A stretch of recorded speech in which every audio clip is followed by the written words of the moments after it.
Peggy 3.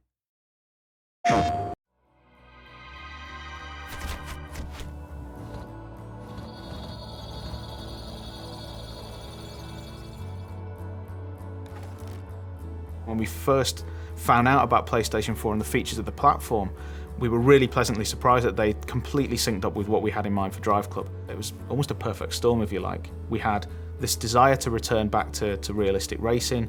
We had this new hardware platform. It was just nice to finally align with both the platform and our own desires as a studio and try and kind of bring that game to life. One of the things that we really liked was this idea that this was for an integrated, social generation of gamer who are now used to immediacy, connectivity, and an untethered relationship with their video games, where they are in touch with those game worlds when they're on the bus, when they're at work, 24/7. We've taken everything that we've seen from the massive rise of social networks since the last console cycle, and really that's become a core pillar of what PlayStation 4 is all about. So, you know, DriveClub really works on that level better than anything else you've ever played. We wanted to create a community, a genuine, living, breathing community. So when it came to looking at how we tackle that from a DriveClub perspective, you know, what did community mean to us? It meant that you had to have the ability for players to race both competitively but also collaboratively.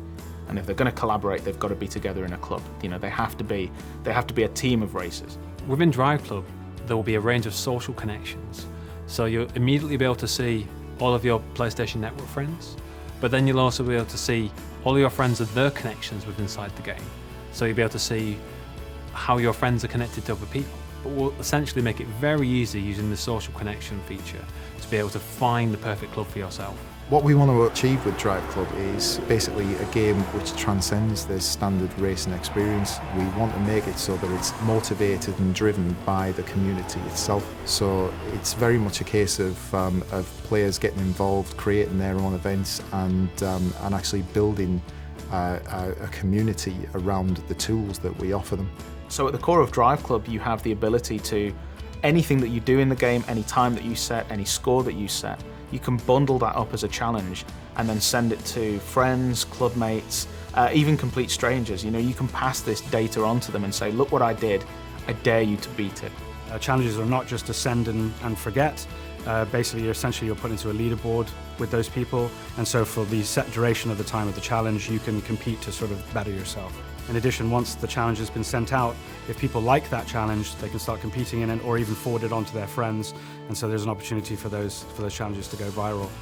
One of the key ways the PlayStation 4 really enhances the multiplayer experience in DriveClub is the fact that every single section of every one of our tracks, our real-world kind of breathtaking, beautiful vistas, has data that can be turned into challenges for the best times, the best drift settings, the best 0 to 60 records on every straight, on every bend, on every turn, every piece of camber, every surface type has data that can be turned into challenges which can then be sent to others. That's only achievable on this console with this brilliant new emphasis on connected gameplay. DriveClub isn't a professional racing series. This isn't Formula One or IndyCar or anything like that. This is just a bunch of people that love cars, that love racing, that want to compete together, collaborate together, that just want to turn up to a location and just put their tyres on the asphalt, you know?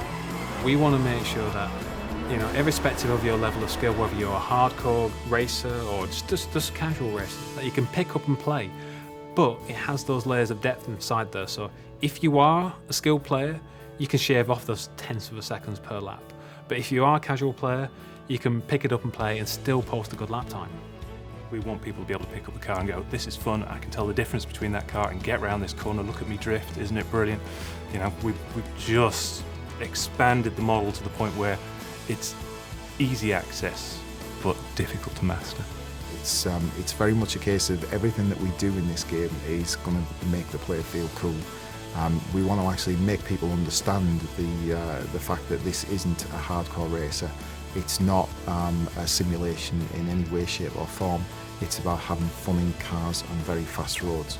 And of course, you know, being able to actually send out that information by cool videos, screenshots, and even sharing it to things like Ustream and the like is absolutely integral to that. You know, we want people to be viewing the information that we're sending out from every single player, so that they understand that this is a broad community and absolutely the best racing experience that they're going to have on the next generation console.